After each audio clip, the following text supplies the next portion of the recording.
جب کوئی آزمائش شروع ہوتی ہے تو اس وقت تک ختم نہیں ہوتی جب تک اس سبق کو سیکھا نہ جائے جو اس آزمائش میں پوشیدہ ہے۔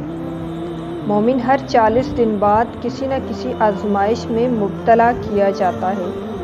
اللہ ہمیں آزمائش سے گزار کر معجزوں تک لاتا ہے۔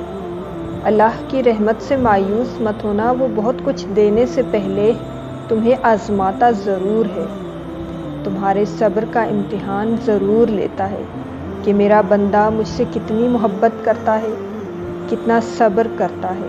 اللہ دے کر بھی آزماتا ہے اور وہ واپس لے کر بھی آزماتا ہے، اور اللہ آزمائش بھی انہی کی کرتا ہے جنہیں اپنے رب پر بھروسہ ہوتا ہے۔ اللہ سے محبت کرو، وہ آزمائش تو دیتا ہے پر اس آزمائش میں کبھی ساتھ نہیں چھوڑتا، کبھی انسان کو تنہا نہیں چھوڑتا۔ کیا پتہ اللہ نے تمہاری من پسند چیز صرف ایک آزمائش کی دوری پر رکھی ہو۔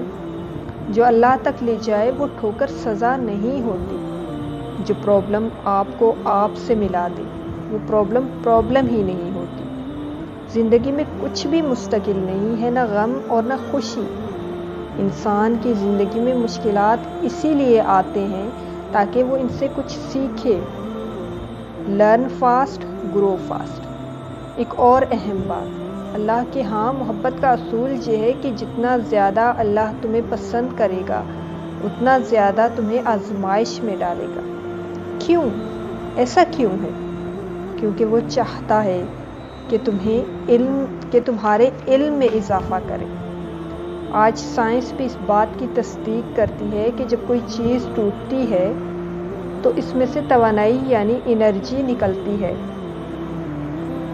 ایسے ہی کوئی انسان کسی فزیکل یا ایموشنل بریک ڈاؤن سے گزرتا ہے تو اس میں صبر آتا ہے، چیزوں کو پرکھنے اور سمجھنے کا زاویہ بدل جاتا ہے، اس کا انالائسس پہلے سے زیادہ مضبوط اور درست ہو جاتا ہے، اور وہ یہ سمجھنے لگتا ہے کہ اس دنیا کی کوئی بھی چیز مستقل نہیں ہے، اور جو ہمیشہ کے لیے ہے وہ صرف اللہ پاک کی ذات ہے۔